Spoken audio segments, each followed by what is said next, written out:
अपने ही कठोर वचनों से माता को आहत कर दिए। जगत कल्याण का कारण बना देती है। मेरी क्रोधाग्नि में मेरी पत्नी के भस्म होने के बाद भी मां ने मेरे भीतर प्रेरणा जगाकर मुझे शक्ति दी कि मैं उस भस्म को जगत कल्याण के लिए पौष्टिक फल में परिवर्तित कर सकूं। यह माता का अपने पुत्र के प्रति असीम स्नेह और कृपा का उदाहरण है। मुझे पूर्ण विश्वास है कि महादेव और माता के प्रति मेरे कठोर वचन में भी जगत कल्याण का कोई कारण छिपा है।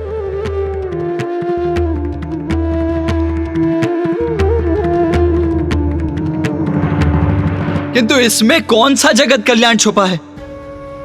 हमें तो यह भी ज्ञात नहीं है कि मां और पिताश्री कहां चले गए हैं। जो भी होता है उसके पीछे अवश्य कोई कारण होता है पुत्र। ऋषि दुर्वासा उचित कह रहे हैं। उनका महादेव और देवी पार्वती के प्रति कठोर शब्दों का प्रयोग और महादेव और देवी पार्वती का अंतर्ध्यान होना, इसमें अवश्य उनकी ही कोई लीला छुपी है।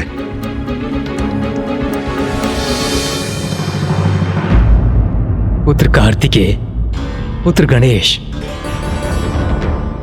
समय के साथ साथ सब स्पष्ट हो जाएगा, किंतु सर्वप्रथम हमें यह ज्ञात करने की आवश्यकता है कि महादेव और देवी पार्वती गए कहां हैं। आपको भक्तों की चिंता ही नहीं। यदि ऐसा है तो आप किसी निर्जन स्थान पर वास क्यों नहीं करते?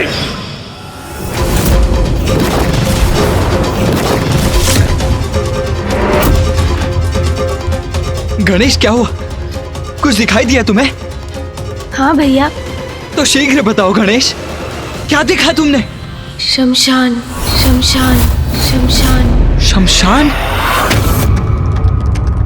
हाँ पुत्र,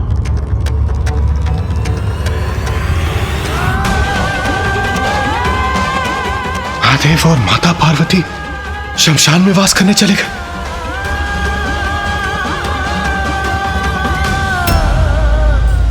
धिक्कार है मुझे, मेरे कठोर वचनों का ऐसा परिणाम हुआ। महादेव और माता पार्वती शमशान निवासी होने पर विवश हो गए। हमें शमशान जाकर माँ और पिताश्री को पुनः वापस लाने का प्रयत्न करना चाहिए भैया।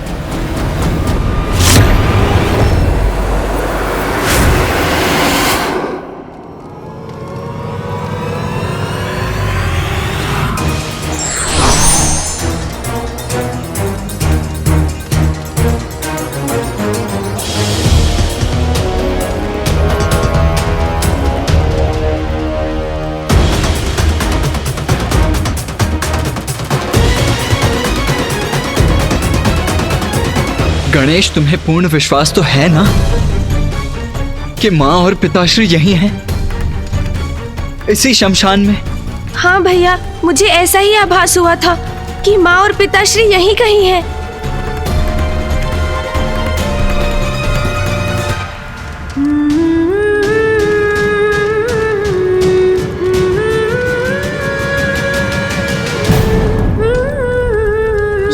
ये तो माँ का ही स्वर है।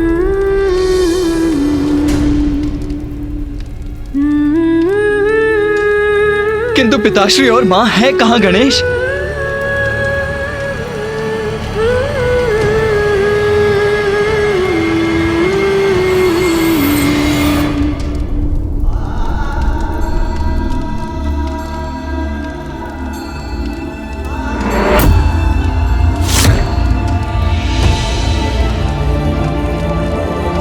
वो देखिए भैया, वो रहे माँ और पिताश्री।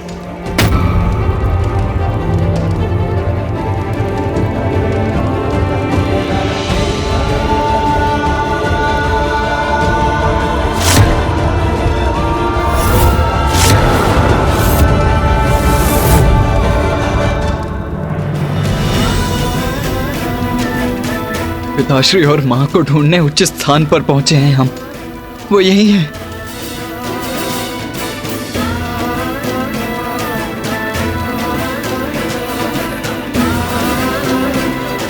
माता, प्रभु,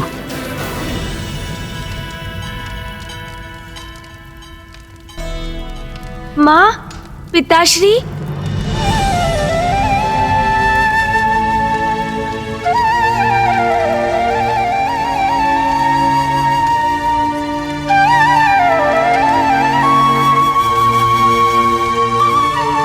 माँ और पिताश्री मेरा स्वर क्यों नहीं सुन रहे हैं?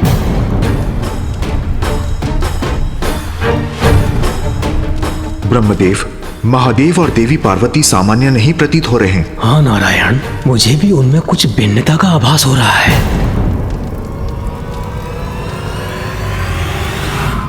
भैया, हमें जाकर माँ और पिताश्री से भेंट करनी चाहिए। कदाचित उन्हें ज्ञात नहीं कि हम यहाँ पर हैं। उचित कहते हो अनुज गणेश। आओ चलो हम उनके निकट चलते हैं।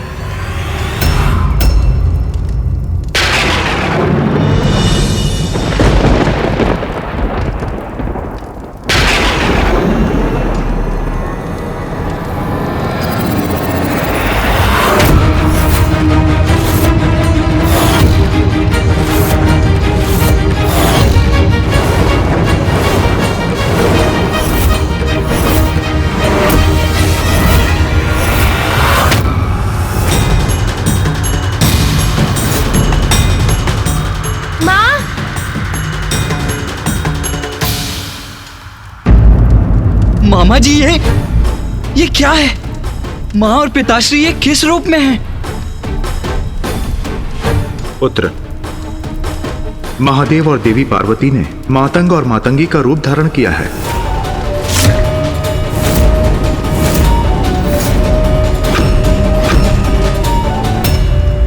भगवान तो भक्तों से होते हैं। आप एक दूसरे में इतने रमे हैं कि आपको अपने आप की, अपने भक्तों की और अपने कर्तव्य की कोई चिंता ही नहीं। यदि ऐसा है तो ऐसा ही हो जाए। मातंग और मातंगी, ये मैंने क्या कर दिया?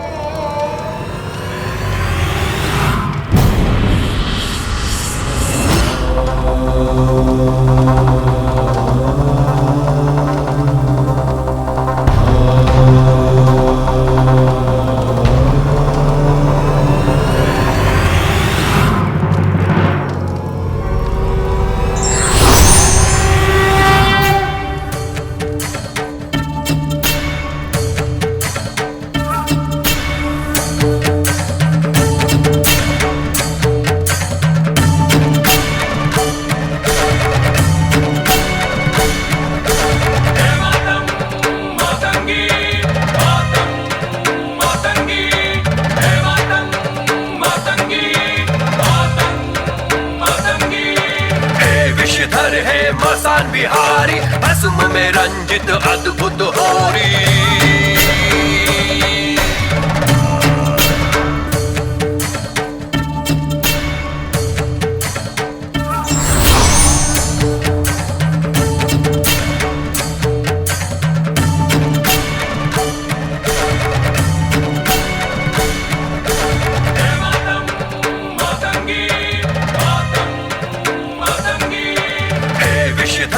मसान बिहारी, भस्म में रंजित अद्भुत होरी।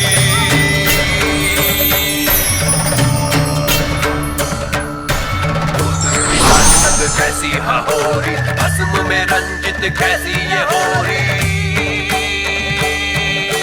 हे मातंग मातंगी, मातंग मातंगी, हे मातंग मातंगी, मातंग मातंगी। विकराल रूप रंग नेत्र लाल है, भाल गाल भस्म रमे सर्प छोड़े हाल है।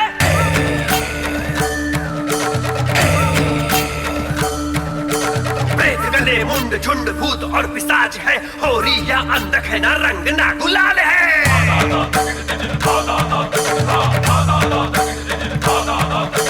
रूप भयंकर धारे अघोरी, भस्म में रंजित अद्भुत होरी। मातंगी मातंग मातंगी, हे मातंग मातंगी, मातंग मातंगी, हे मातंग मातंगी, मातंग मातंगी।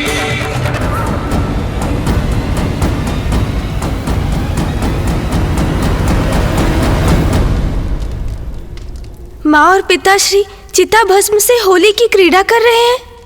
हाँ पुत्र, महादेव की होली सबसे विशेष है, सबसे भिन्न। सबसे भिन्न? हाँ पुत्र, महादेव होली की क्रीड़ा शमशान में दिगंबर रूप में करते हैं, क्योंकि शमशान ही एकमात्र वो स्थान है जहां धन, समृद्धि, सभी संबंध, यहां तक कि तन रूपी चोला भी पीछे छूट जाता है। सृष्टि के अंत में तो केवल भस्म ही शेष रहती है, इसलिए भस्म ही वास्तविक रूप से ऐश्वर्य का प्रतीक है, गुलाल से भी श्रेष्ठ है, क्योंकि गुलाल का लाल रंग रचना का प्रतीक है। किंतु महादेव रंग रहित श्वेत वर्णी भस्म से होली की क्रीड़ा करते हैं, क्योंकि श्वेत वर्ण सृष्टि से भी उच्चतम है।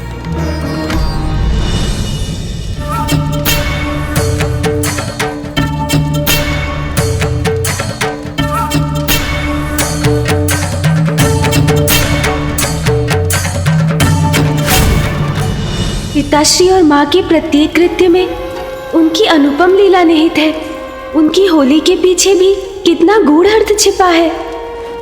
हर हर महादेव, हर हर महादेव, हर हर महादेव, हर हर महादेव, हर हर हर हर महादेव। महादेव। महादेव और माता मातंगी की होली का प्रत्यक्षदर्शी बनना तो उनका दिव्य आशीष है।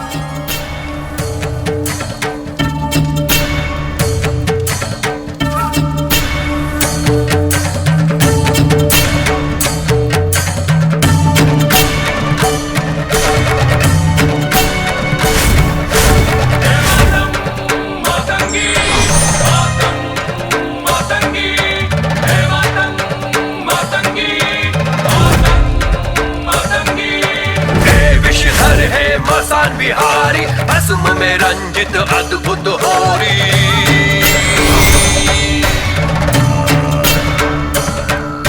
भूत पिशाच संग कैसी होरी, भस्म में रंजित कैसी ये होरी। हे मातंग मातंगी, मातंग मातंगी, हे मातंग मातंगी, मातंग मातंगी। काल विकराल रूप रंग नेत्र लाल है, भाल गाल भस्म रमे सर्प छोड़े हाल है।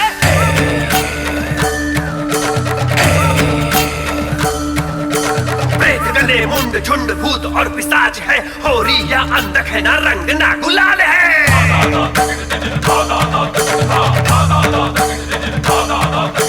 रूप भयंकर धारे अघोरी, भस्म में रंजित अद्भुत होरी। मातंगी मातंग मातंगी, हे मातंग मातंगी, मातंग मातंगी, हे मातंग मातंगी। अद्भुत, दिव्य है ये दृश्य। ये भूत प्रेत और पिशाच जिनको सभी नकारते हैं, माँ और पिताश्री उनके साथ होली मना रहे हैं। ये दिव्य होली देखकर हम कृतार्थ हो गए भैया। महादेव और देवी पार्वती की लीला है ये, जिनका सभी तिरस्कार करते हैं, उन्हें भी जगत पिता और जगत माता स्वीकार करते हैं। आपके स्वरूप का दर्शन पाके मैं तो धन्य हो गया। हर हर हर महादेव, हर हर महादेव, हर हर महादेव, हर हर महादेव।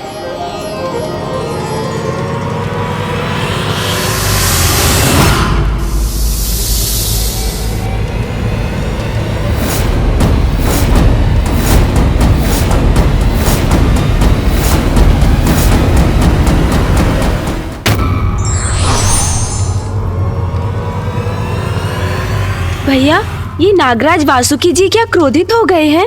नहीं पुत्र, ये होली की क्रीड़ा है।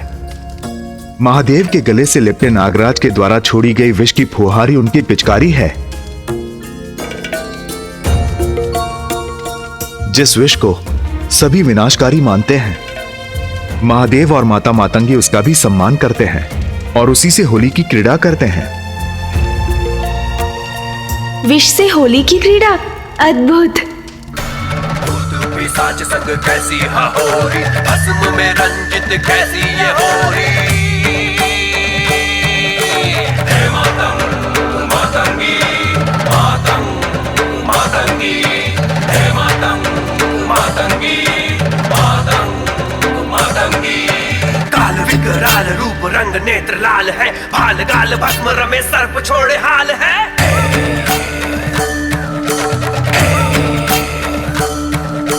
प्रेत गले मुंड झुंड भूत और पिशाच है, होरी या अंधक है ना रंग ना गुलाल है।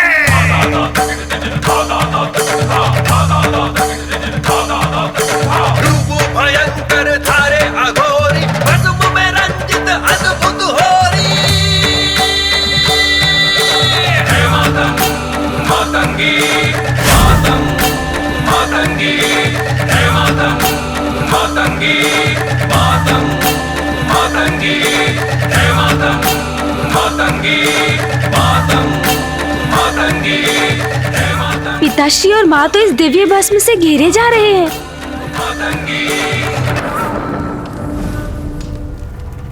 माँ और पिताश्री तो अभी यही थे, अब अकस्मात कहाँ चले गए? वे कहीं नहीं गए पुत्र, वे तो वही हैं जहां तुमने उन्हें देखा था।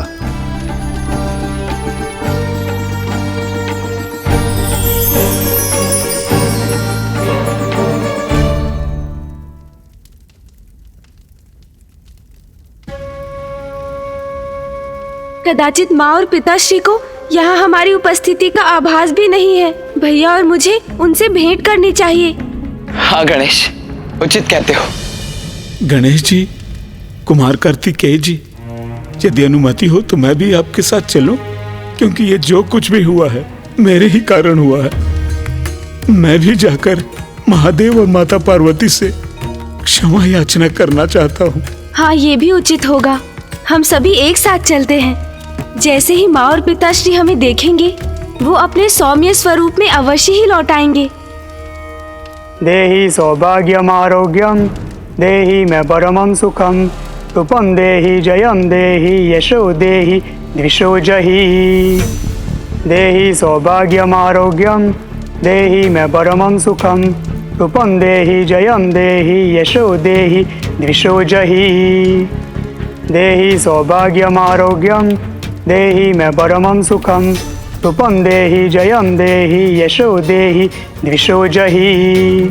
देहि सौभाग्यम आरोग्यम, देहि मे परमं सुखम, तुपम देहि जयम देहि यशो देहि द्विषो जहि। ऋषि मार्कंडे यहाँ?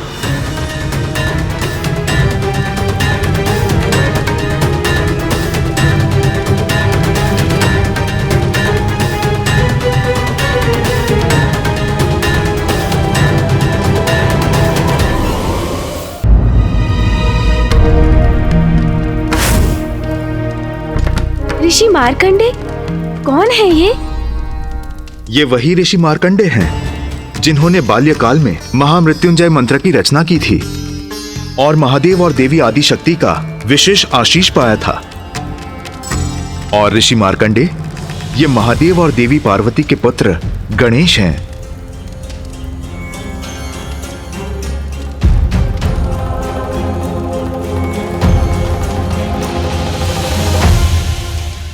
नारायण, ब्रह्मदेव, प्रणाम नारायण, प्रणाम ब्रह्मदेव। क्षमा करें, मैंने आपको देखा नहीं। प्रणाम ऋषिवर।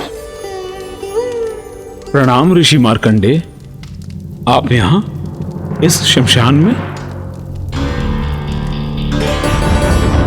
स्वयं को यहाँ पाकर तो मैं भी चकित हूँ ऋषिवर। मैं तो ध्यान में मग्न था।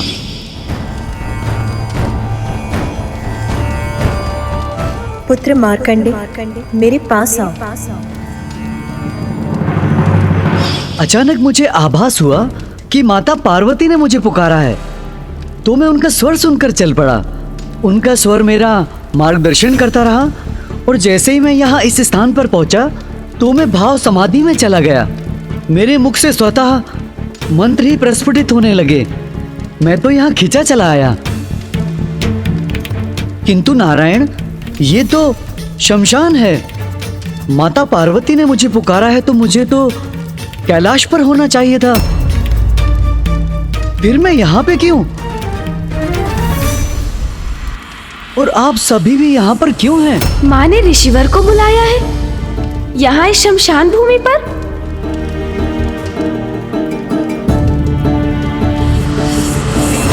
ऋषिवर, माता ने आपको यहाँ इसीलिए बुलाया है क्योंकि माँ और पिताश्री दोनों यही हैं।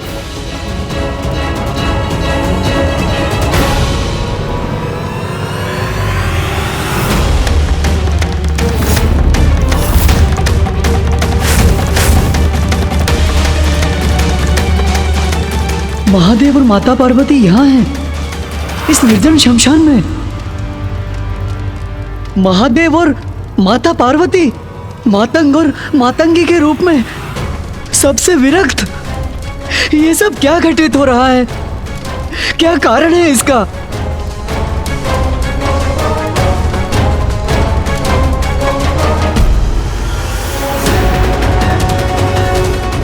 ऋषि मार्कंडेय के प्रश्न का हम क्या उत्तर?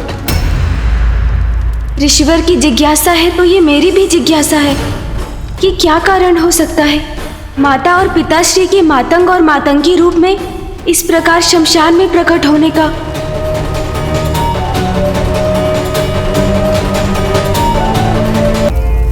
संसार में कुछ भी अकारण नहीं होता। ऋषिवर की जिज्ञासा है तो ये मेरी भी जिज्ञासा है कि क्या कारण हो सकता है माता और पिताश्री के मातंग और मातंगी रूप में इस प्रकार शमशान में प्रकट होने का।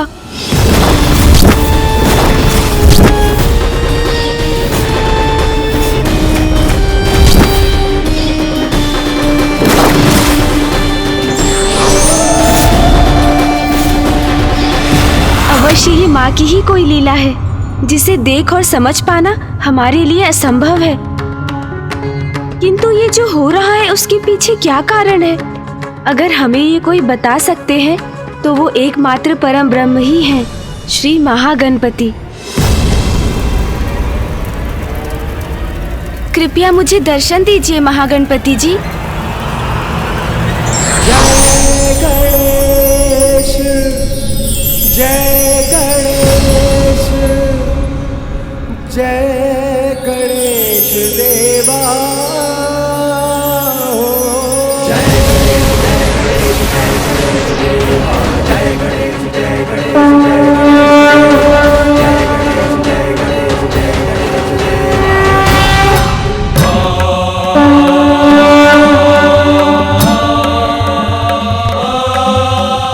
गणेश,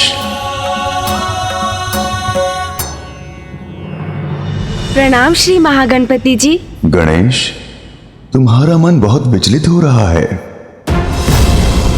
तुम्हारी व्याकुलता को तो मैं भी अनुभव कर सकता हूँ। श्री महागणपति जी, आप तो सर्वज्ञाता हैं। ब्रह्मांड का कोई रहस्य आपसे छिपा नहीं, तो आप ही मेरी जिज्ञासा शांत कीजिए प्रभु। माँ में परिवर्तन आने लगा है। मैंने उन्हें देवी काली के रूप में देखा, तब पिताश्री ने मुझे समझाकर मेरी चिंता दूर की। जगत कल्याण के लिए हम सभी की एक अद्भुत लीला होती ही रहती है। किंतु फिर वसंत उत्सव पर ऋषि दुर्वासा का कैलाश आकर कठोर वचनों का प्रयोग करना, माँ और पिताश्री का यहाँ इस रूप में आना, सबसे विरक्त हो जाना, और फिर ऋषि मार्कंडेय का यहाँ आकर ये कहना कि स्वयं माँ ने उन्हें यहाँ बुलाया है, ये सब हमारी समझ से परे है प्रभु। गणेश, जो रूप तुमने देखे वो देवी काली रूप से कहीं अधिक थे। भिन्न झलक थी श्री महाकाली की, जिनका संसार में आविर्भाव हो रहा है। आविर्भाव प्रभु? हाँ, परम ब्रह्म अर्थात पराशक्ति का एक और रूप जो श्री महाकाली अवतार में प्रकट होगा। श्री महाकाली? गणेश, जैसे तुमने मेरे परम ब्रह्म रूप के दर्शन किए और महादेव के भी परम ब्रह्म रूप को देखा, वैसे ही अब समय आ गया है जब तुम जगत जननी का परम ब्रह्म स्वरूप अर्थात पराशक्ति का रूप देखोगे। उनसे जुड़े वो रहस्य जानोगे जिनसे आज तक संसार परिचित नहीं, और इसी लीला के प्रत्यक्षदर्शी बनने के लिए ऋषि मार्कंडेय का भी यहाँ आगमन हुआ है। किंतु माँ की देवी महाकाली के महास्वरूप का दर्शन कब होगा? गणेश, वो दिव्य समय आ गया है, अभी है। अभी? किंतु कैसे? माँ तो यहाँ शमशान में माता मातंगी के रूप में हमसे पूर्णतः विरक्त है, तो ऐसे में वो श्री महाकाली का रूप कैसे धारण करेंगी? ये कर्तव्य तो तुम्हारा है, इसका सूत्रधार तो तुम्हें ही बनना होगा। तुम्हें ही इस परिवर्तन का प्रेरक होना होगा गणेश, जिससे ये लीला प्रारंभ हो सके, ये रहस्य उजागर हो सके। मैं प्रस्तुत हूँ, मेरा मार्गदर्शन कीजिए महागणपति जी। जगत जननी की इस लीला का आरंभ जल से होगा। तुम किसी भी उपाय से देवी मातंगी को पावन गंगा के जल में प्रविष्ट कराओ, वहीं श्री महाकाली का आविर्भाव होगा गणेश। आपको कोटि कोटि धन्यवाद श्री महागणपति जी। आपने जो मुझे मार्ग सुझाया है, मैं उसी पर चलूंगा। कल्याण हो।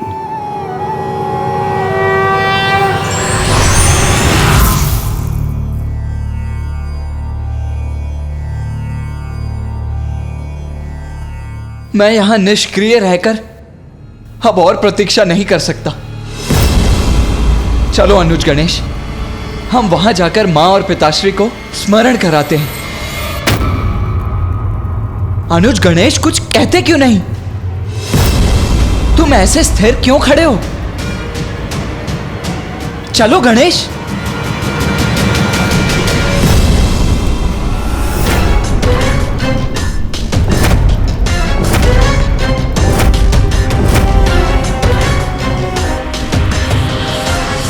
गणेश विपरीत दिशा में क्यों जा रहा है?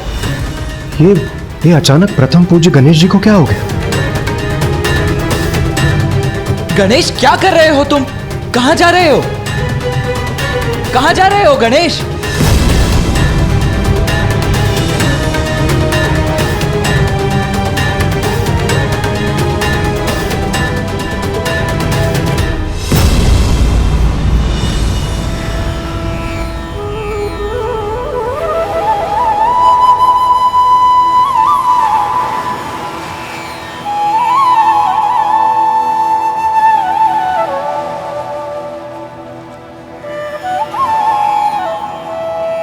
माँ गंगा को मेरा नमन।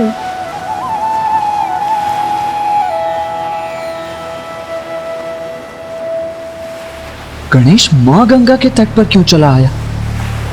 क्या है उसके मन में? क्या करना चाहता है वो? हमें माँ को माँ गंगा तक लाना होगा। यही माँ श्री महाकाली का आविर्भाव होगा। चतुर चतुर चतुर चतुर ज्ञानी, चतुर चतुर चतुर चतुर ज्ञानी। ये क्या कह रहे हो तुम गणेश? विस्तार से कहो। माँ श्री महाकाली का आविर्भाव अर्थात? हाँ भैया, महागणपति जी ने स्वयं मुझे बताया। जगत जननी की इस लीला का आरंभ जल से होगा। तुम किसी भी उपाय से देवी मातंगी को पावन गंगा के जल में प्रविष्ट कराओ, वहीं श्री महाकाली का आविर्भाव होगा गणेश। माँ श्री महाकाली का अवतार धारण करने वाली है, आगे हमारा मार्गदर्शन भी वही करेंगी। किंतु प्रथम पूज्य गणेश जी, हम माता मतंगी को यहां तक लाएंगे कैसे? क्योंकि वो तो सबसे विरक्त और अनभिज्ञ है, और वो हमारा निवेदन सुनेंगी भी कैसे?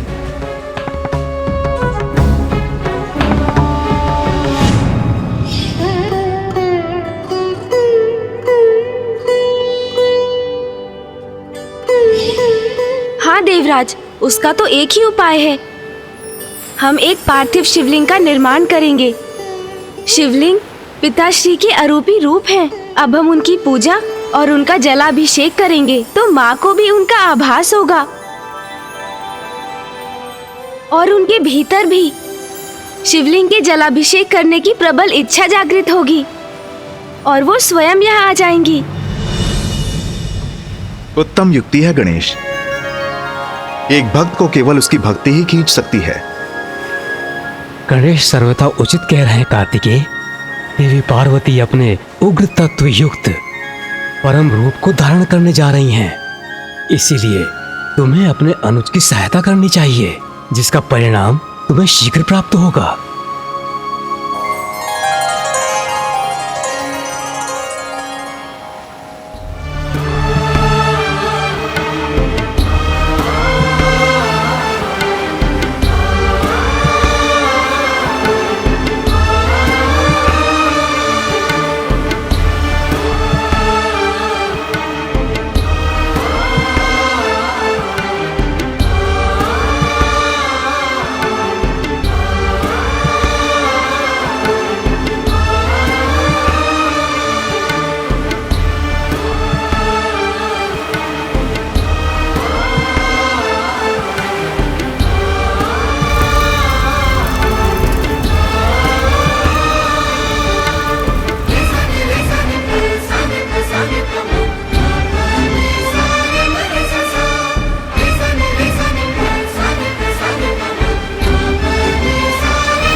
नमकं चमकम् एकैकस्य नमस्कारा शंकराय महात्मने स्वभ्यश्चादौ च वर्णान्ते वाक्यकाले भवेदिति नमकं चमकं चैव पुरुषोक्तं तु नित्यशः प्रविश्यते महादेवो गृहे गृहपतिर्यथा रुद्राद्याय स्वरेणैव कंडिकादशकेन तु ततो वाक्यं प्रकुर्वीत ऋचान्ते षोडशाक्षरम्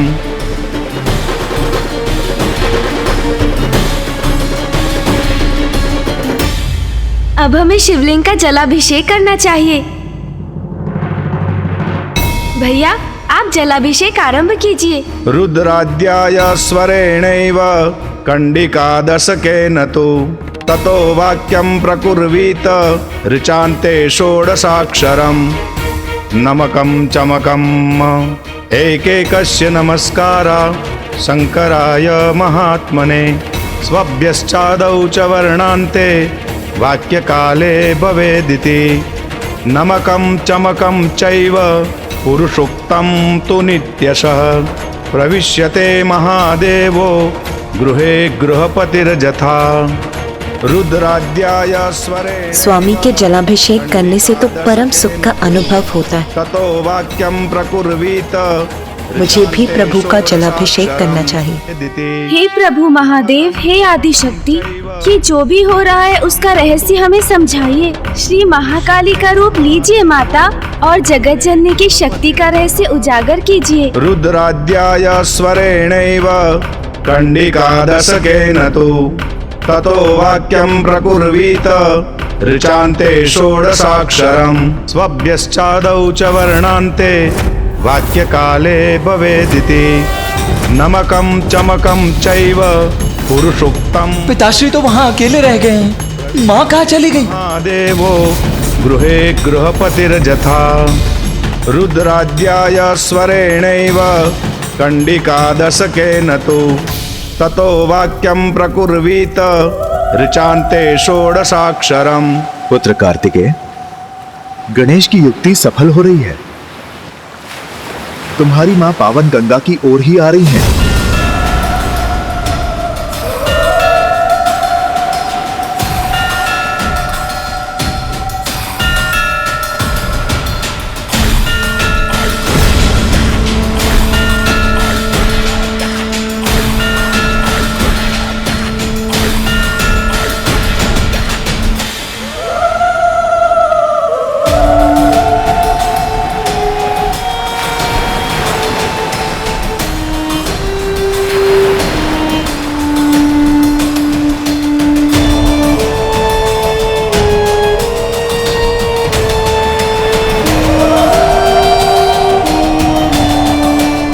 अद्भुत है वो क्षण जिसकी हमें प्रतीक्षा थी। माँ अब जल में प्रवेश करेंगी और हमारे सभी प्रश्नों का उत्तर देंगी।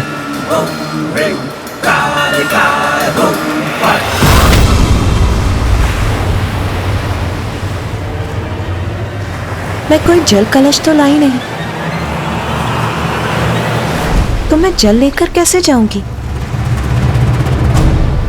मैं जाकर कलश ले आती हूँ।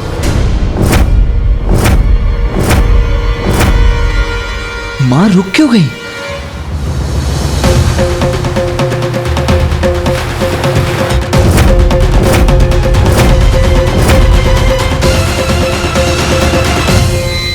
गणेश, माँ तो लौट कर जा रही हैं।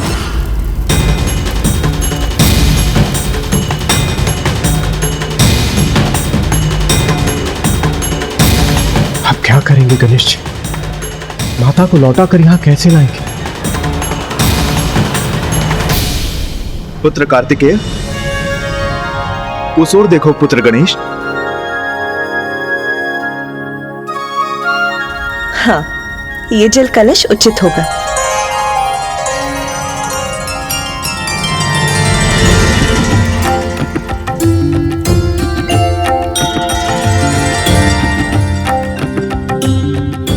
हाँ, चिंता की कोई बात नहीं। माँ तो मात्र एक जल के लिए पात्र लेने गई थी।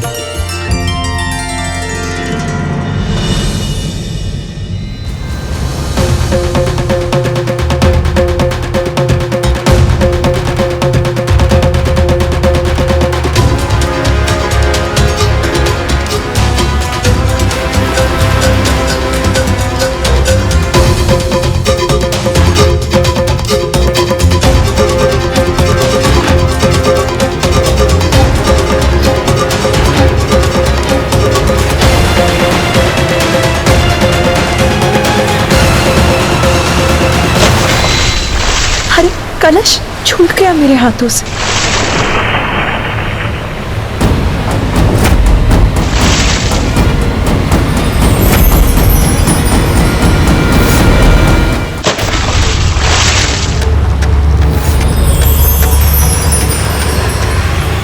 उचित है, यही उचित समय है।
माता तो जल में समाहित हो गई। वो बाहर क्यों नहीं आ रही हैं? कदाचित मुझे ही जाकर उन्हें बाहर निकालना होगा। हाँ कुमार कार्तिक, हम सब भी आपके साथ चलते हैं। चलिए। रुकिए।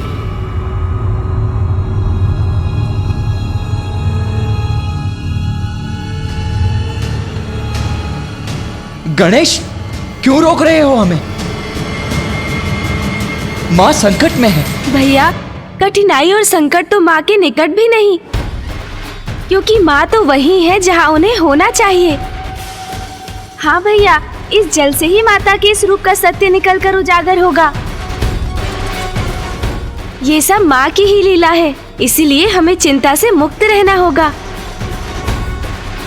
धैर्य धारण करना होगा, क्योंकि धैर्य का फल सुखदायी होता है। अब हमें माँ मातंगी से प्रार्थना करनी चाहिए कि वो जगत जननी का रहस्य उजागर करें।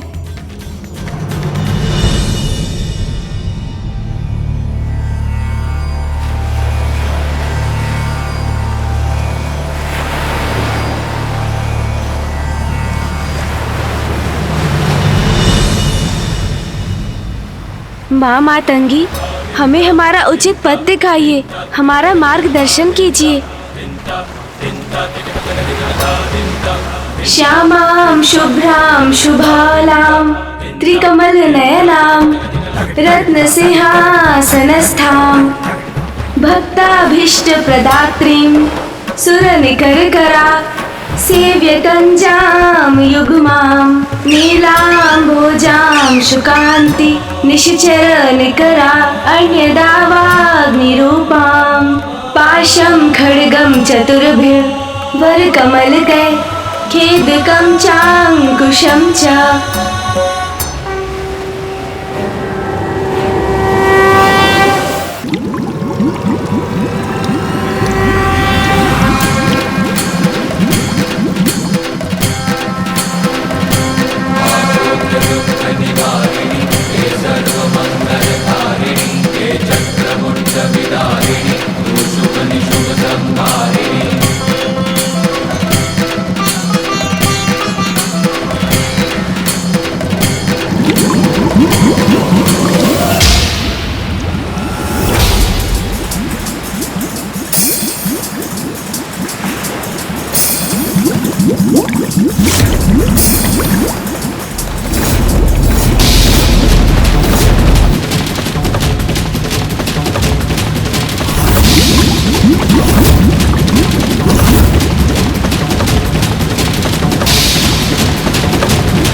सर्वभूतेषु शक्तिरूपेण संस्थिता नमस्तस्यै नमस्तस्यै नमस्तस्यै नमो नमः।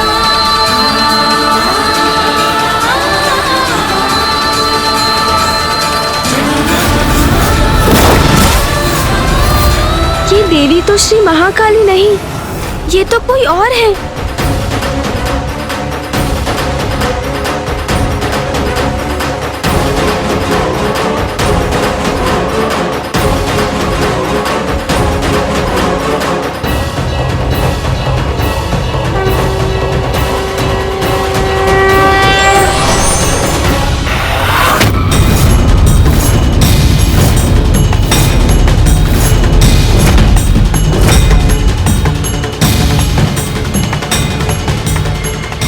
गणेश, वो देखो।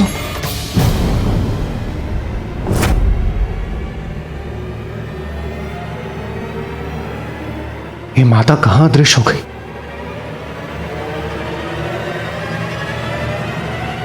माँ श्री महाकाली का आविर्भाव हो रहा है।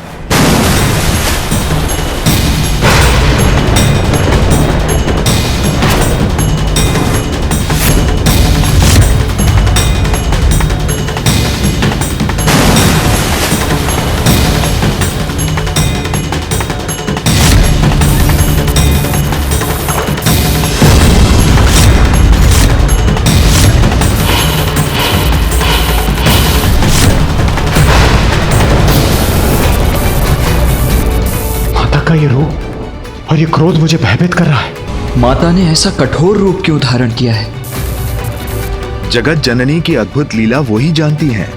सत्य है, देवी आदि शक्ति के श्री महाकाली रूप का आविर्भाव हुआ है।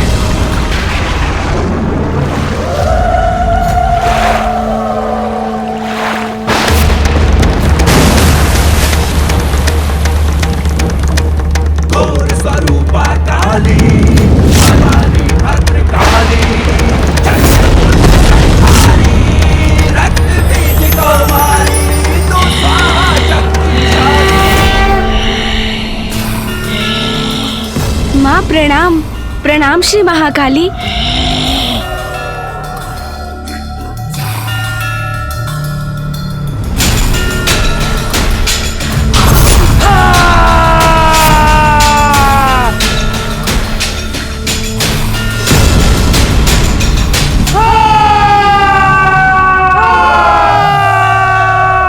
माता की विशालता में तो जैसे संपूर्ण ब्रह्मांड समा गया है। अनंत अद्भुत है माता का ये रूप।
माता श्री महाकाली की दिव्य भव्यता को मैं नमन करता हूँ।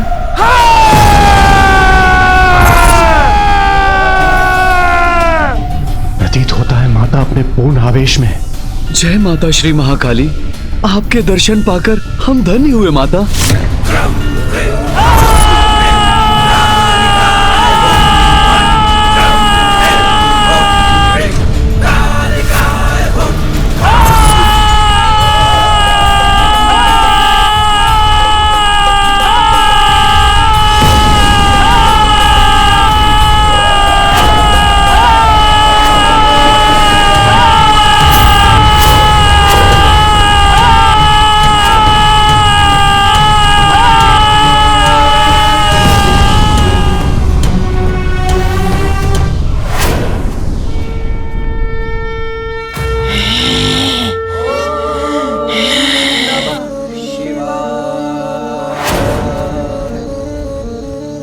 कैसा रहस्य है माता? कौन है? कौन है जो मेरा रहस्य जानना चाहता है? कौन?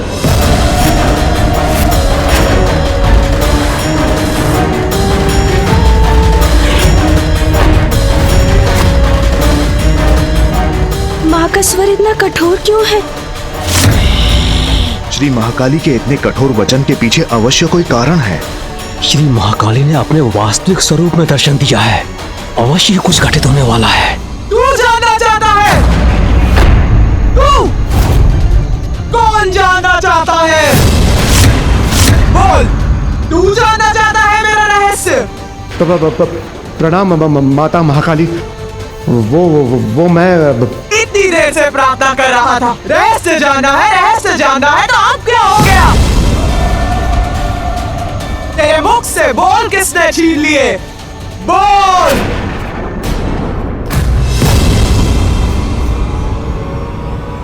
देवी श्री महाकाली माँ, माँ की दृष्टि का ऐसा प्रचंड तेज।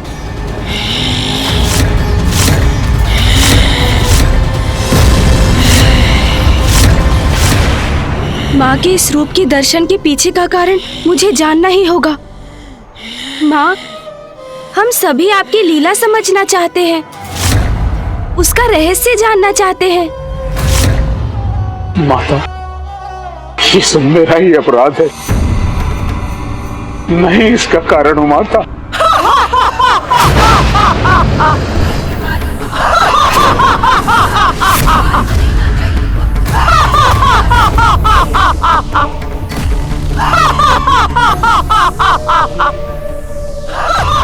माँ का ये अट्टहास तो किसी को भी कंपित कर दे। तू है उसका कारण। कौन है तू? मेरी इच्छा के बिना कुछ भी करने वाला। सारा संसार में जो भी होता है मेरी इच्छा के कारण होता है। साधारण सा कोमल सा पत्ता भी हिलता है तो वो भी मेरी इच्छा से। तूने श्राप दिया था रे, क्योंकि वो मेरी इच्छा थी।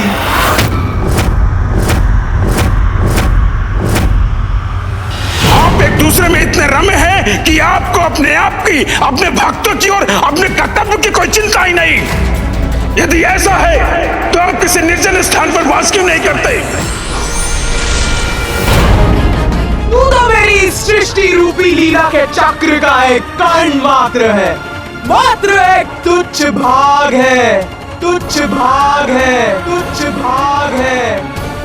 वो चक्र स्वयं मैं हूँ, तू नहीं। और वो लीला चक्र यदि गतिमान होता है तो मेरे कारण, वो लीला चक्र यदि गतिमान होता है तो मेरे कारण। पूछ, पूछ तेरे मन में क्या प्रश्न है?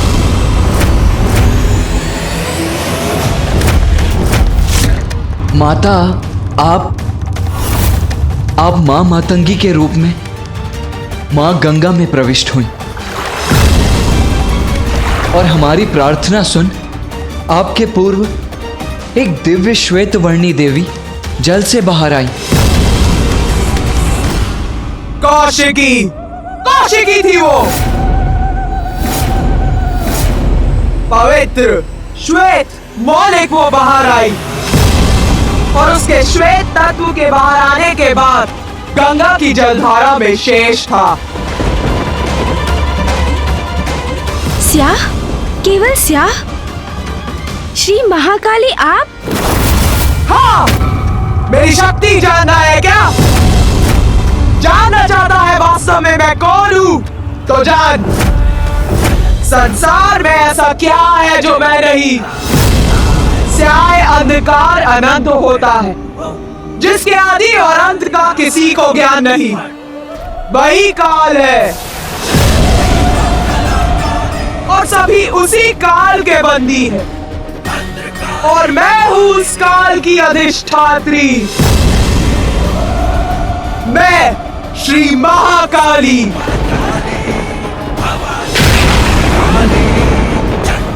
मैं ही परम ब्रह्मा हूँ, मैं ही परम ब्रह्मा हूँ। पराशक्ति हूँ मैं, पराशक्ति हूँ मैं, पराशक्ति हूँ मैं। विशाल विहंगम है माता का ये रूप, अद्भुत है उनकी महिमा। माता महाकाली, हम सभी नतमस्तक हैं आपके समक्ष।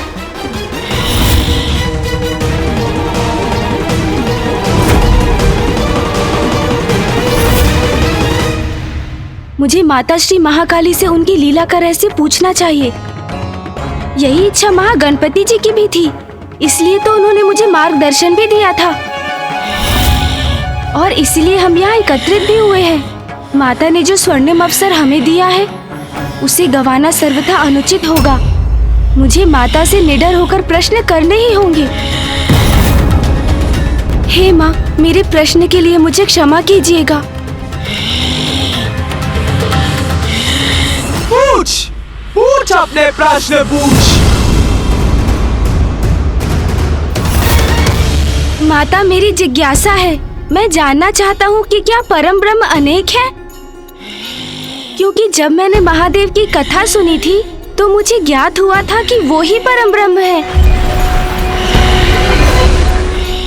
और फिर मुझे श्री महागणपति जी ने भी यही बताया था कि वो परम ब्रह्म है। और अब आपने भी कहा कि आप ही परम ब्रह्म हैं, तो फिर वास्तविक परम ब्रह्म है कौन?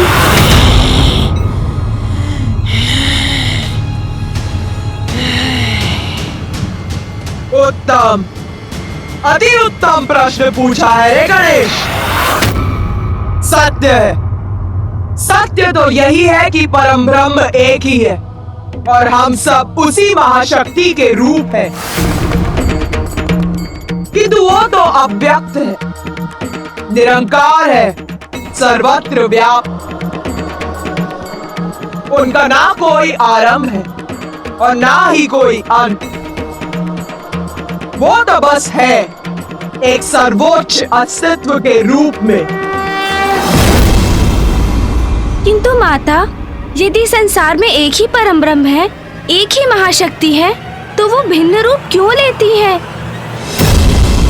गणेश, तू तो बड़ा बुद्धिमान है रे। तेरी जिज्ञासा शांत करनी ही होगी। ध्यान से सुन। परम ब्रह्म की महाशक्ति संसार में आवश्यकता के अनुसार अनेकों रूप में प्रकट होती है। वही परम ब्रह्म महादेव के रूप में प्रकट हुए और श्री महागणपति जी के रूप में भी। वही श्री महाविष्णु संसार में नारायण के रूप में प्रकट हुए।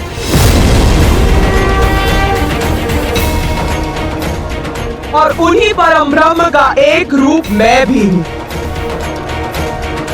परम ब्रह्म के रूप अपने अनुसार संसार के कल्याण हेतु कार्य करते हैं, जो अपने अनेक अवतारों में सृष्टि का पालन भी करते हैं और संहार भी करते हैं। किंतु माता, श्री महाकाली रूप लेने के पूर्व आपने माता मातंगी का रूप क्यों धारण किया था? तेरी जिज्ञासा कब शांत होगी रे गणेश? सुन, मेरे 10 महाविद्या रूप है और उन 10 महाविद्या रूप में से 9वां रूप है मातंगी। 10 महाविद्या माता? संसार के सृजन, पालन और संहार हेतु सृष्टि के विकास और उसके चक्र को उचित रूप से गतिमान करने के लिए मैं अपनी 10 महाविद्याओं के रूप धारण करती।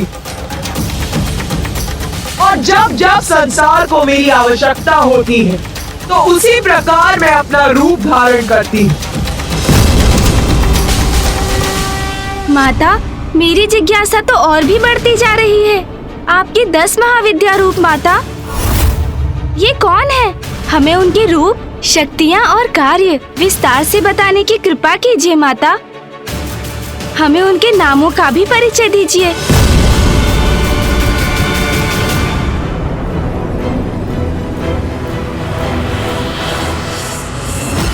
मेरी 10 महाविद्याओं के नाम है काली, काली,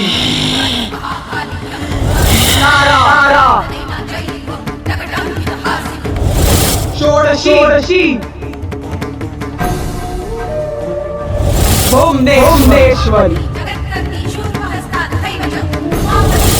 भैरवी भूपति बगुला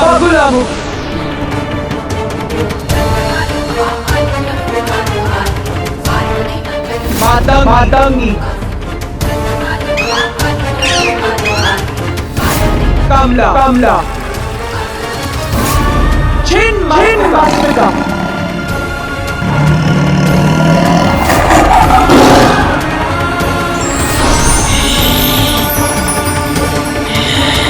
और मेरे प्रत्येक महाविद्या रूप में महादेव भिन्न रूप में मेरे साथ रहते, जैसे कि मेरे मातंगी रूप में वो मातंग के रूप में मेरे साथ रहते। माता, हमें अपने 10 महाविद्या रूपों का परिचय देने के लिए आपको अनेकों धन्यवाद। क्यों तुम सभी यहाँ मेरे महाकाली रूप का रहस्य ज्ञात करने के लिए एकत्रित हुए हो ना? तो सुनो, अब मैं तुम्हें अपने महाविद्या रूप और मेरे उस रूप में महादेव कौन से रूप में होते हैं ये बताती हूँ।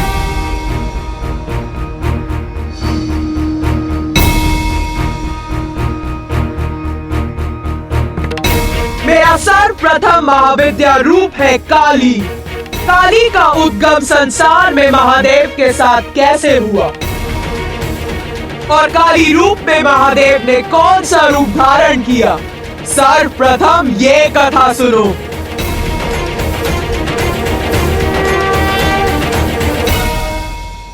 प्रलय के उपरांत संसार नष्ट हो जाता है, कुछ शेष नहीं रहता। तब एकमात्र मैं रहती हूँ, अव्यक्त निरंकार रूप में, और फिर मेरा प्रणव रूप प्रकट होता है जिससे संसार की सृष्टि होती।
देवी पार्वती आप एक ही तत्व हैं। समय आने पर देवी लक्ष्मी नारायण की पत्नी बनेंगी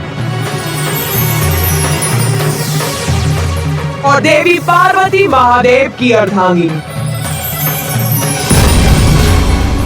महादेव और देवी सरस्वती, आप दोनों एक तत्व हैं। उचित समय आने पर देवी सरस्वती ब्रह्मदेव की पत्नी बनेंगी। आप सभी को अपने दायित्व, शक्ति और कार्य ज्ञात होंगे।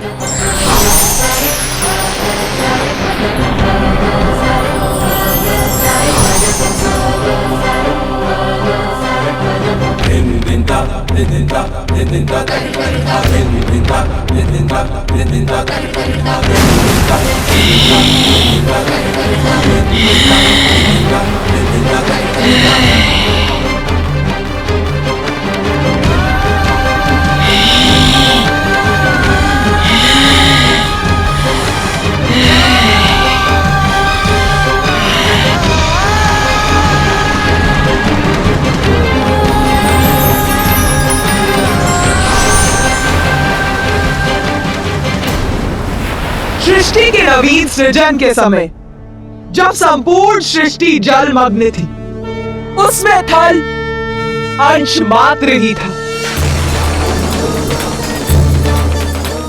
जो जल में उसी प्रकार विद्यमान था जैसे घृत जल में रहकर भी उससे पृथक ही रहता है। थल कोमल था, उसे कठोर बनाना था जिससे उस पर जीवन का संचार हो सके। विष्णुदेव को संसार का पालनहार बनना था, किंतु उसके लिए सर्वप्रथम संसार को आकार देने की आवश्यकता थी। इसीलिए मैंने निर्णय लिया कि विष्णुदेव संसार की रचना में मेरे सहायक बनेंगे। सृष्टि के पालनहार? किंतु मामा जी तो गहन निद्रा में लीन थे। सत्य है, नारायण तामसी प्रभाव में आकर माया के वशीभूत थे, इसीलिए उन्हें निद्रा से जगाना अत्यंत महत्वपूर्ण था। और उन्हें जगाने के लिए मैंने अशांति उत्पन्न करने का निश्चय लिया। अशांति माता? हाँ, अशांति मधु और कैटभ के रूप में।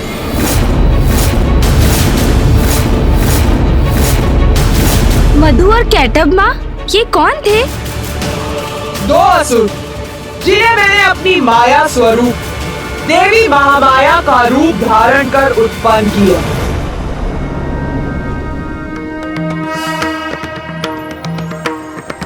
कृष्णाय गोविंदाय गोपी जन वल्लभाय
उत्पन्न होने पर मैंने उनमें प्राण का संचार कर उन्हें जीवन प्रदान किया।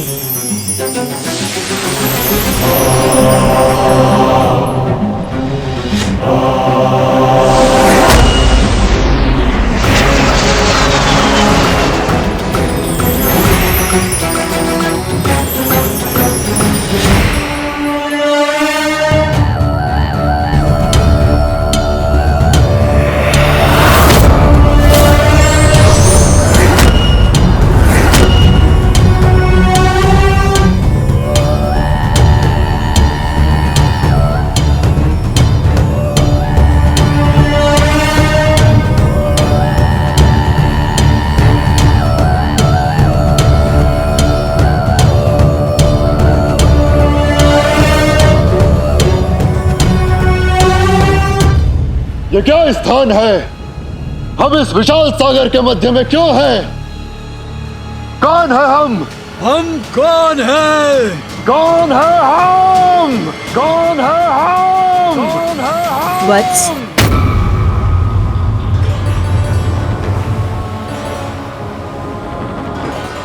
तुम दोनों हो मधु और कैटब। मैं मधु। मैं कैटब। मैं मधु। मधु। मैं कैटब हूँ। मैं कैटब हूँ।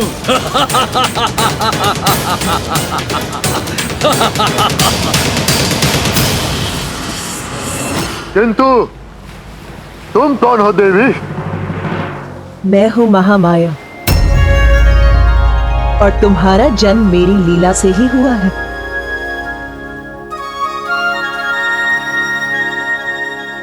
प्रणाम माता।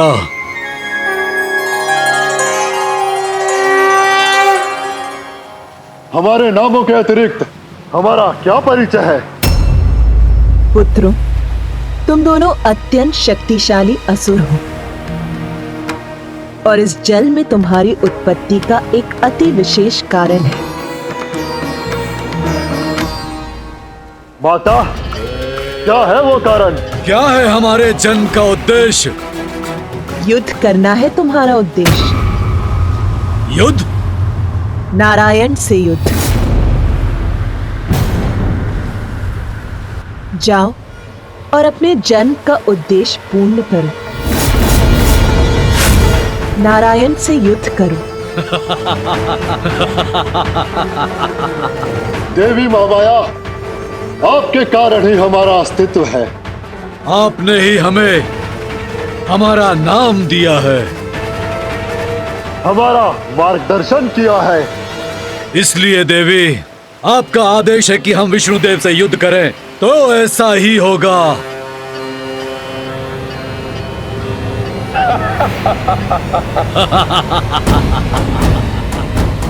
प्रणाम माता।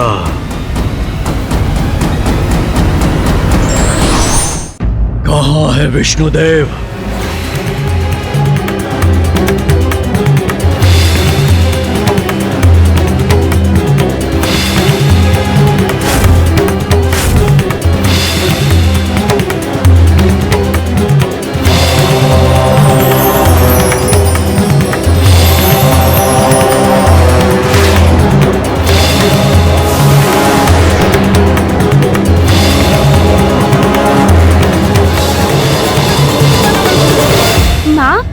मधु और कैटब को मामा जी के साथ युद्ध करने का आदेश दे दिया।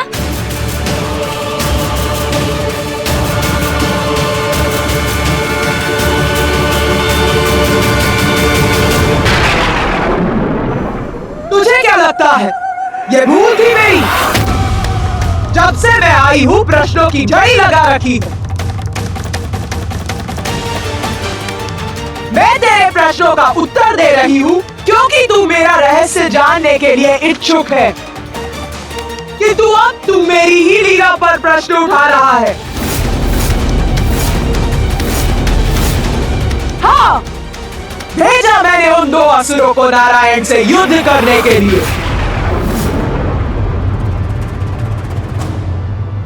मेरी लीला समझने का सामर्थ्य है भी तुझमें? मेरा उद्देश्य ये नहीं था माता, आपको क्रोधित नहीं करना चाहता था मैं। श्री महाकाली माँ, मैं तो बस।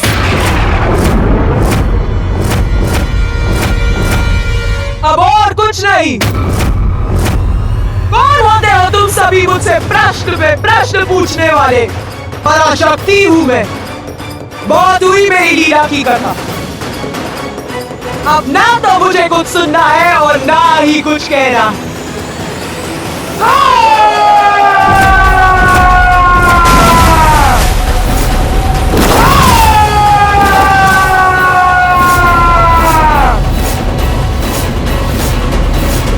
जा, नहीं बताती मैं अपना रहस्य। ये क्या कर दिया मैंने? माँ श्री महाकाली माँ के कोप को जागृत कर उन्हें हमसे रुष्ट कर दिया।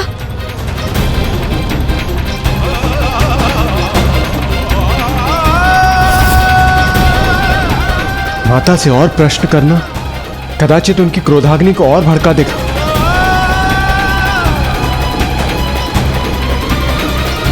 बस, बहुत हुआ। अब मैं यहाँ एक पल भी नहीं रुकूंगी।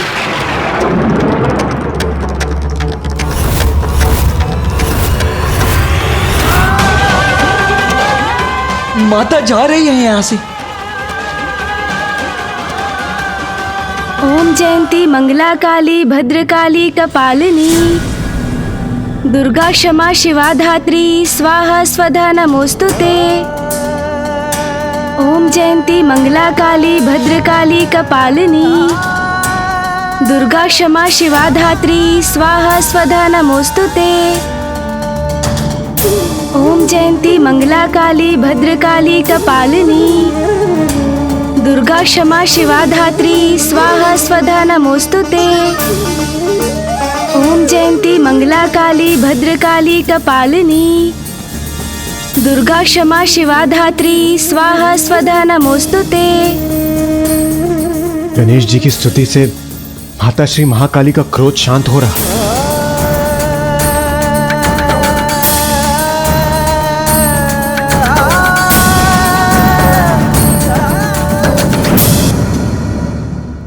माँ, माँ,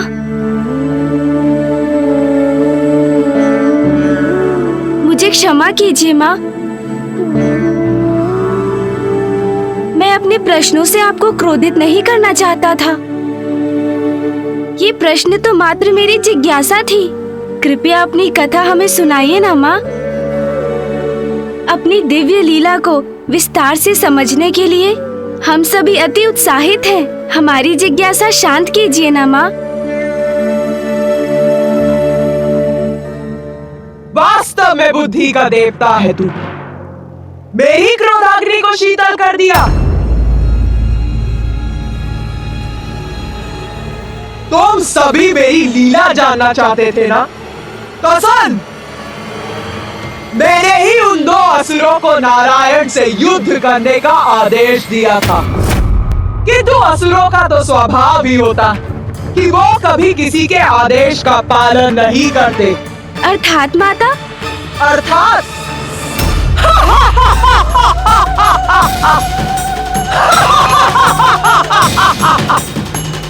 नारायण तक पहुंचने से पूर्व मधु और कैटब की कुदृष्टि ब्रह्मदेव पर पड़ गई।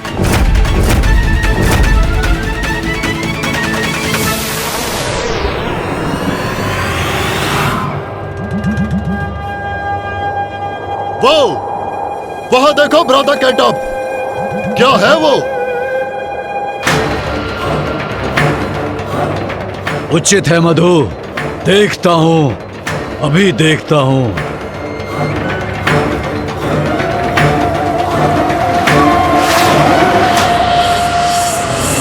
क्या तुम भी वही देख रहे हो जो मैं देख रहा हूं?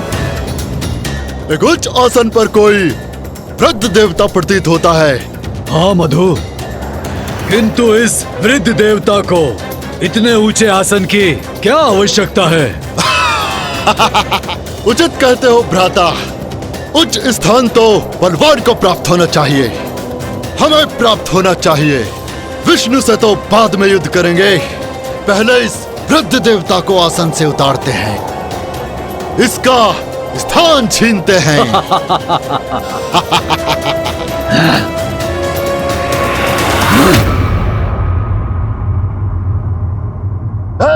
वृद्ध देवता सुनो।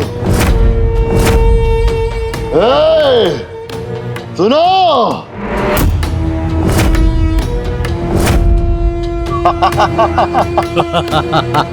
ये दो असुर कौन हैं? इस दुर्बल प्रतीत होने वाले वृद्ध देवता को तो हम बड़ी आसानी से कमल सिंहासन से गिरा सकते हैं। हाँ, सर्वप्रथम इससे मुक्ति पाएंगे हम, फिर उस विष्णु को नष्ट करेंगे, फिर इस संपूर्ण सागर के अधिपति बनेंगे हम। ये कुरूप असुर मेरे इतने निकट, इन्हें देखकर ही इनसे घृणा हो रही है मुझे। वृद्ध देवता, यहाँ एकाकी बैठकर क्या कर रहे हो? मैं वृद्ध नहीं हूँ। मेरे ये श्वेत केश मेरे ज्ञान के प्रतीक हैं और ये मेरा स्थान है। मुझे जहाँ होना चाहिए मैं वहीं हूँ। नहीं, ये स्थान तुम्हारे लिए उपयुक्त नहीं है। तुम्हें इस ऊंचे आसन की कोई आवश्यकता नहीं। इसके योग्य नहीं हो तुम। चलो उतरो यहाँ से। तुम दोनों यहाँ कर ये उपद्रव क्यों कर रहे हो? मैं शांति प्रिय हूँ। तुम्हें मेरे स्थान से मुझे हटाकर क्या प्राप्त होने वाला है? क्या प्राप्त होगा हमें? बस अब और प्रश्न उत्तर न आए। दूसरों को सताने में ही आनंद है, इतना भी नहीं समझते। इसलिए जैसा कहा जाए वैसा करो, अन्यथा शांति प्रिय देवता तुम्हारे जीवन को अशांति से भर देंगे हम, या कदाचित तुम हमारा विरोध करने की इच्छा रखते हो। हाँ, विरोध करो, संघर्ष करो हमसे, यही चाहते हैं हम। फिर तुम्हें सताने में और आनंद आएगा। ये असुर तो बड़े दुष्ट प्रतीत होते हैं। मैं करूं तो क्या करूं?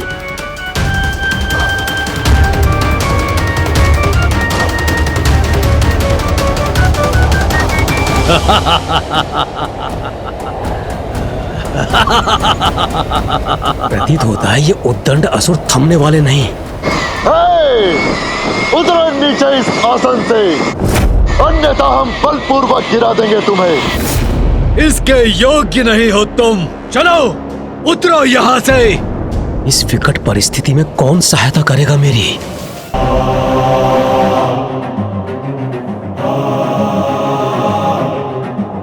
नारायण से सहायता की गुहार करता हूं। नारायण, नारायण, निद्रा त्यागिए, उठिए नारायण, नारायण, मेरी सहायता कीजिए। नारायण, विष्णु को निद्रा से जगाने में क्या लाभ? सर्वप्रथम हम तुमको यहाँ से हटाएंगे, फिर तुम्हारे आसन पर स्थित होकर नारायण को सताएंगे, युद्ध करेंगे, विष्णु को भी पराजित कर देंगे हम।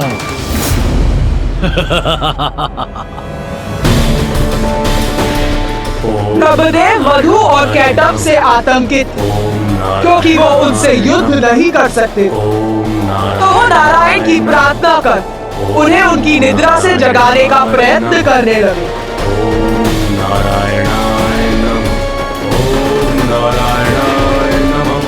ओम नारायणाय नमः। ओम नारायणाय नमः। ओम नारायणाय नमः। ओम नारायणाय नमः। ओम नारायणाय नमः।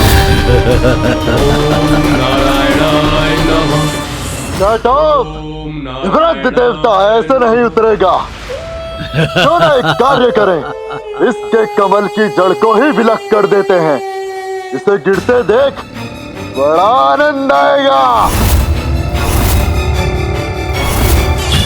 अब न रहेगा आसन और न रहोगे तुम उस पर आसीन।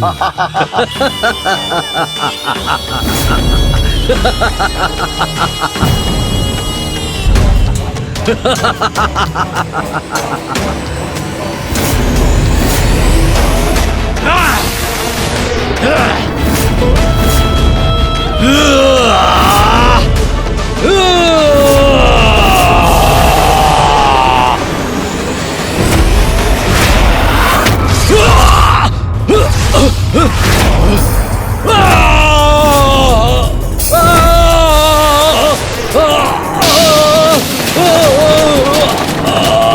क्या हो रहा है? हमें आहत किसने किया? कौन है हमें नीचे गिराने वाला?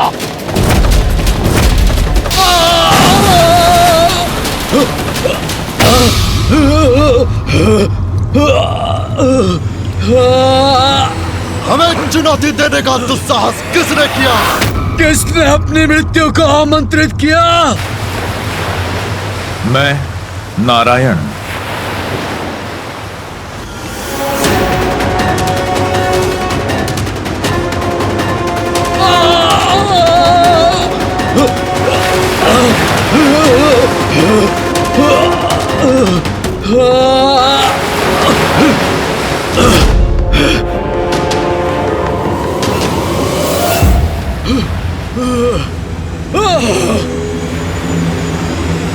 नारायण के कान की मैल से उत्पन्न हुए ये असुर कोई साधारण असुर नहीं थे और उनमें प्राण तो मैंने ही फूके थे, तो उनका अंत इतनी सरलता से कैसे हो सकता था? मैं चकित और विचलित इस बात से हूँ कि माता द्वारा उत्पन्न दो असुर उन श्री हरिनारायण विष्णु का सामना भला कैसे करेंगे, जो स्वयं जगत के पालनहार हैं।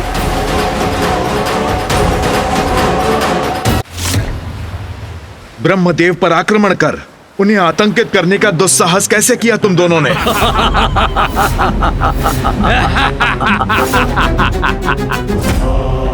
ओह, स्वयं तुम ही हो नारायण। तुम आ ही गए हमारे समक्ष। उचित किया, हमारा आदेश तो तुमसे युद्ध करना ही था। सर्वथा उचित है ये। उस वृद्ध देवता से तो हम बाद में निपट लेंगे।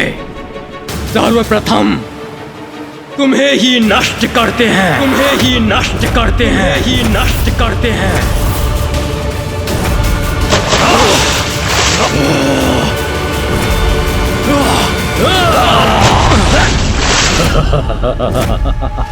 विष्णु, अब हम पर वार करने का दंड देंगे तुम्हें। अब तुम नहीं, मात्र तुम्हारे अवशेष शेष रहेंगे।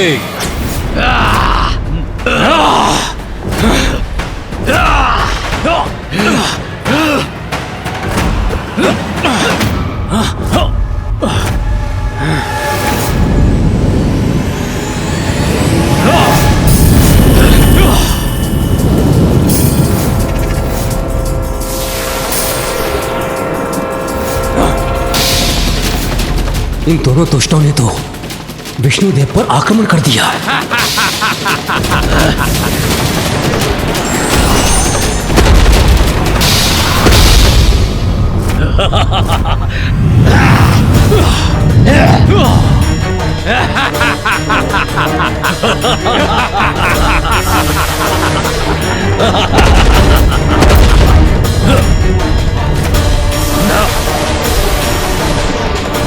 भ्राता कैटब, विष्णु ने तो हमारी ऊर्जा हम पर ही लौटा दी। हाँ भ्राता मधु, हट जाओ अपने मार्ग से, अपनी रक्षा करो। ये ऊर्जा तो मुझ तक पहुंचने ही वाली है, किंतु मैं रोक दूंगा इसे।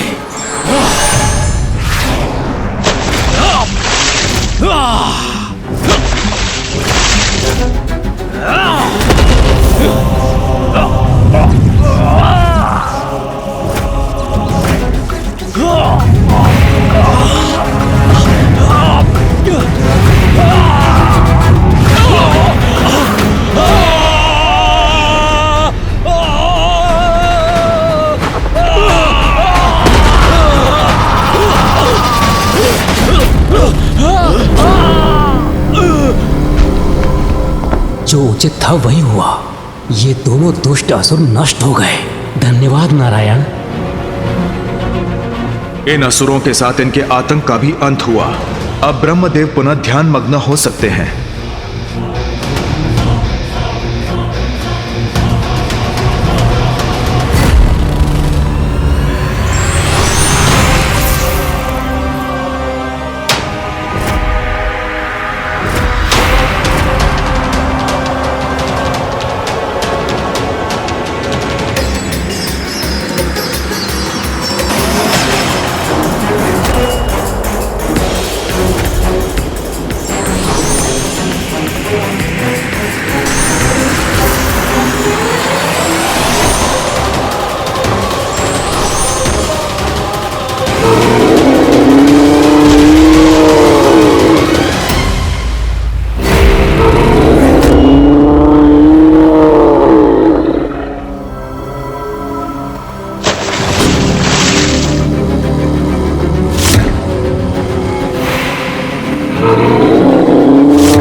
ये कैसे संभव है? इन दोनों का तो वध कर दिया था नारायण ने। पुनर्जीवित हो गए ये, तो मैं पुनः इन्हें नष्ट करूंगा।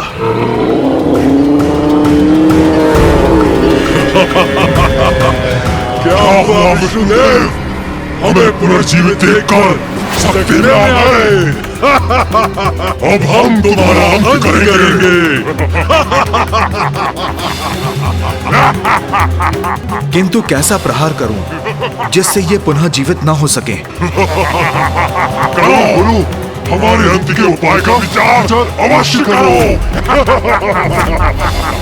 हम पर वार भी करो, किंतु हमारा अंत कदापि नहीं कर सकोगे तुम विष्णुदेव।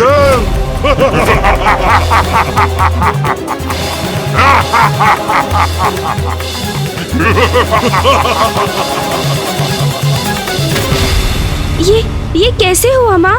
मामा जी के द्वारा मधु और कैटअप के वध करने पर भी वो पुनर्जीवित कैसे हो गए? गणेश जी ने पुनः मां काली से प्रश्न कर दिया, कहीं वो पुनः गणेश जी से क्रोधित हो गई तो?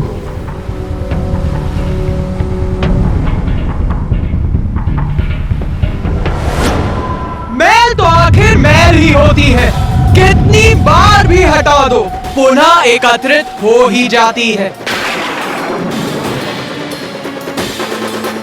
नारायण के कान के मैल से उत्पन्न हुए ये असुर कोई साधारण असुर नहीं थे, और उनमें प्राण तो मैंने ही फूके थे, तो उनका अंत इतनी सरलता से कैसे हो सकता था? फिर क्या हुआ माता? फिर क्या हुआ? फिर क्या हुआ? ये कैसा प्रश्न है?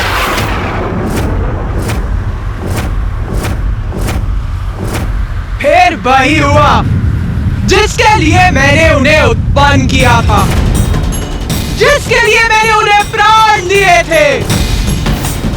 युद्ध, भयंकर युद्ध।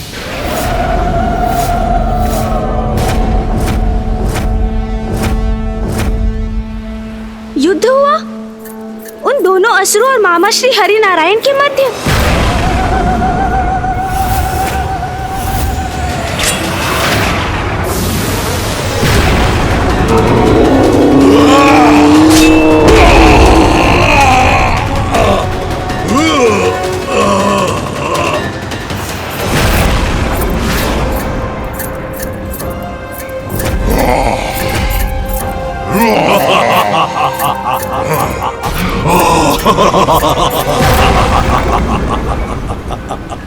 नारायण, देखो इधर, हम तो पुनः युद्ध करने आ गए।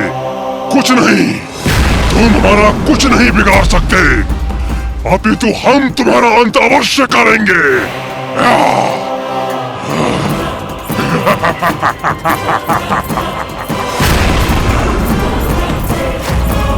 इन दोनों विकराल असुरों से नारायण कैसे पार पाएंगे? अग्नि प्रहार।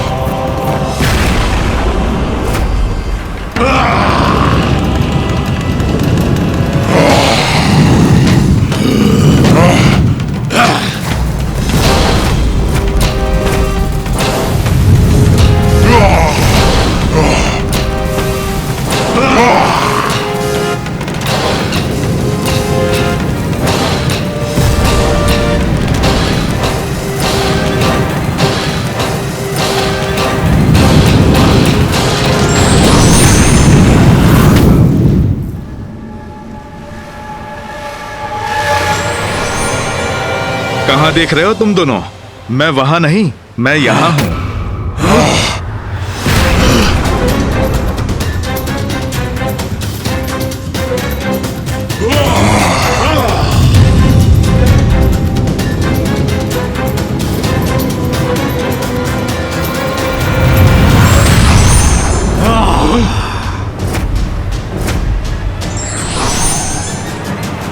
वहां नहीं, यहां।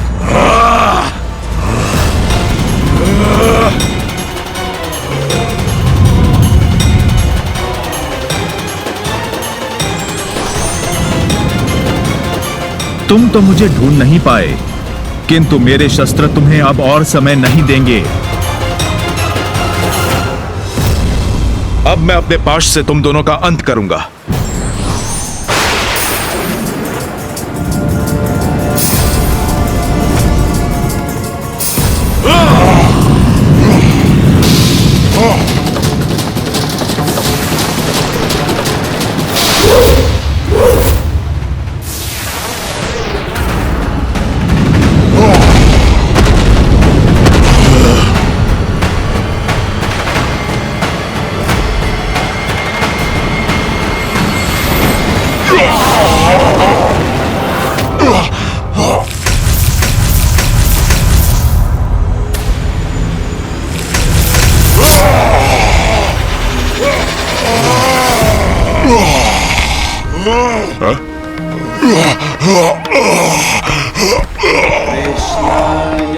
इस बार नारायण के प्रहार ने इतना कष्ट पहुंचाया है इन असुरों को कि कदाचित ये पुनः जीवित नहीं हो सकेंगे।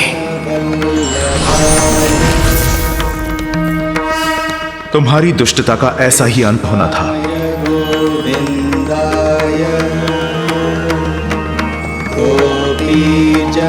कदाचित इस बार सागर की गहराई में विलीन हो गए हैं ये दोनों। कृष्णाय गोविंदाय गोपीजनवल्लभाय। ये कैसी ध्वनि है?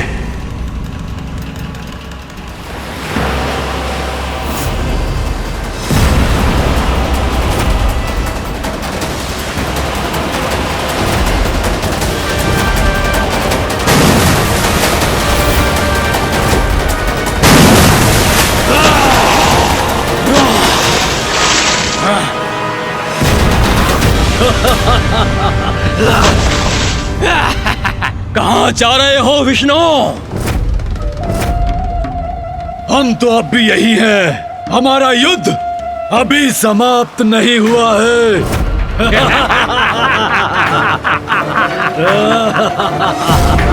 ये दोनों पुनः जीवित कैसे हो रहे हैं? क्या सोचा था तुमने? अंत हो गया हमारा। तुम हमें नष्ट नहीं कर सकोगे। किंतु अब हम करेंगे तुम्हारा अंत।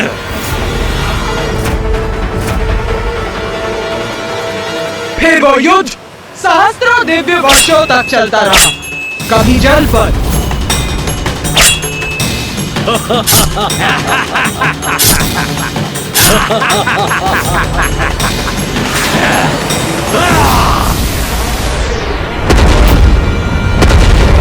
विष्णुदेव, लो अब संभालो हमारा प्रहार।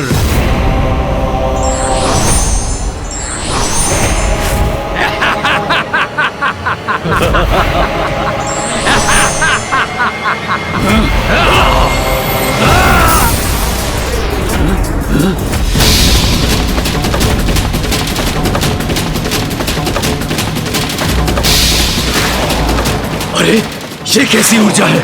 इससे भी अपना बचाव करना होगा हमें।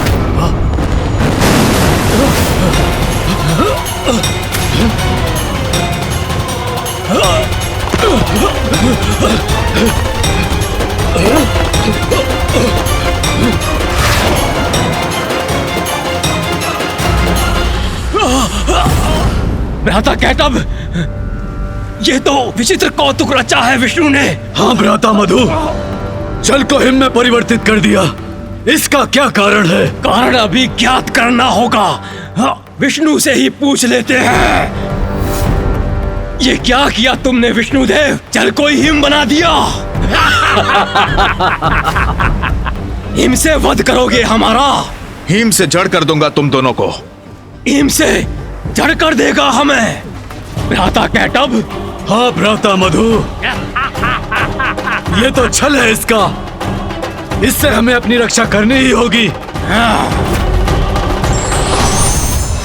अब ये क्या करने वाला है?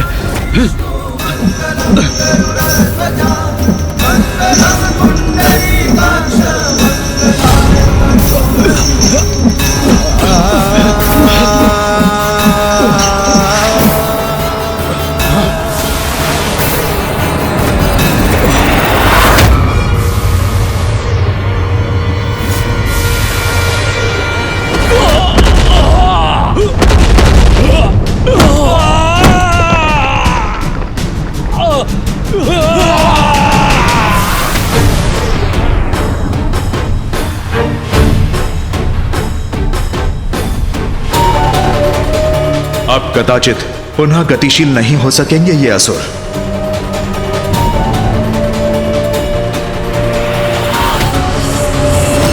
अंततः इन असुरों का अंत हो ही गया।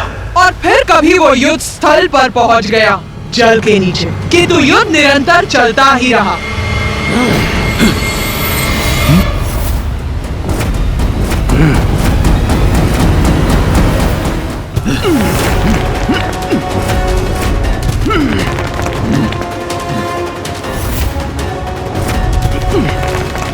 इस हिम से मुक्त होना होगा।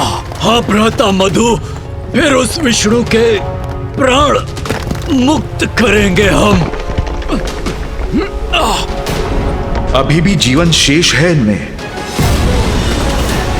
इन दोनों के अंत का क्या उपाय है?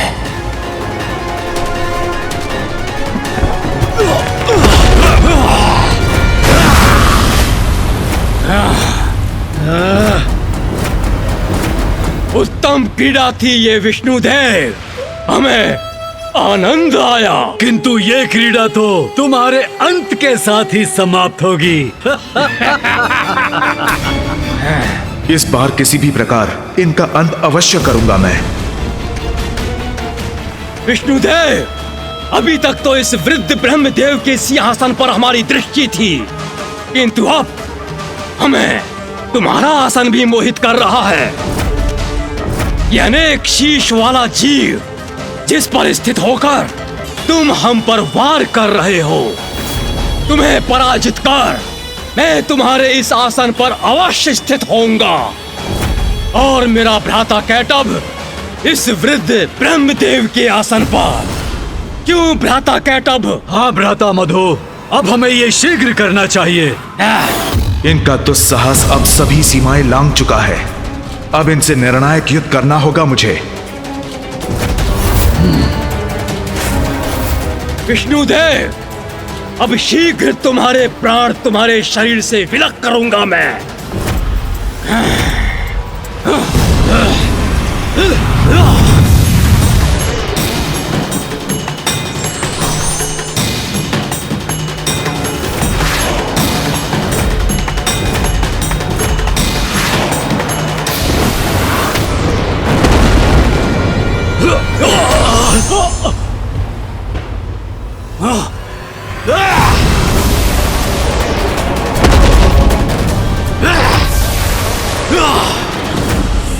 विष्णु के आसन, अपने शीश झुकाओ हमारे समक्ष।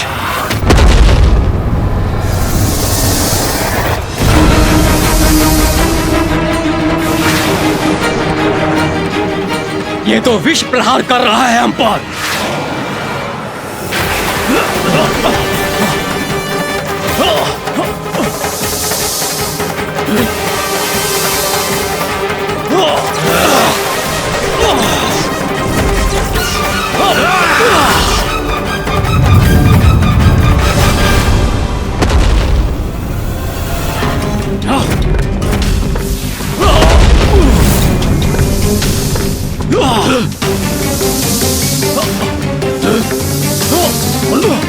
इतने प्रचंड प्रहारों के पश्चात भी ये दोनों जीवित कैसे हैं?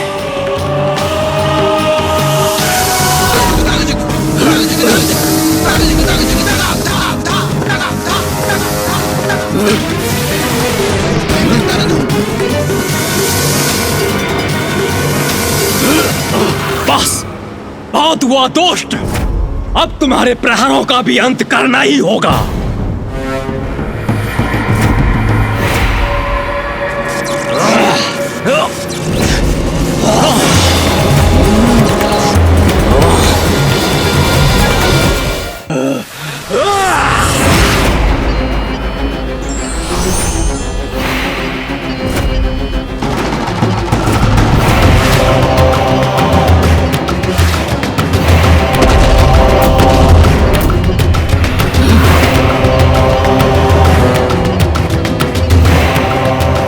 इसी प्रकार नारायण और मधु और कैटभ के मध्य भयंकर युद्ध चलता रहा। नारायण ने उन दोनों असुरों का सहस्त्र बार वध किया और उतनी ही बार वो न केवल पुनर्जीवित हुए अपितु और शक्तिशाली और विशाल, गतिशील और दुष्टता से परिपूर्ण होकर पुनः युद्ध करने पहुंच गए।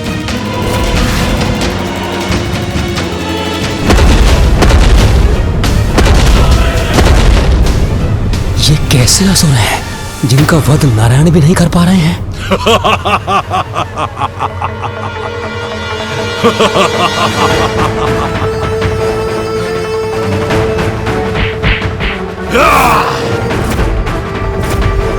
बस बहुत हो गया।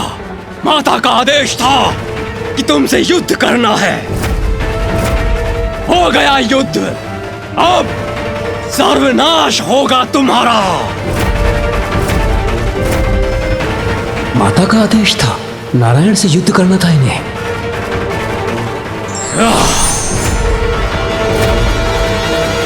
फिर क्या हुआ माता?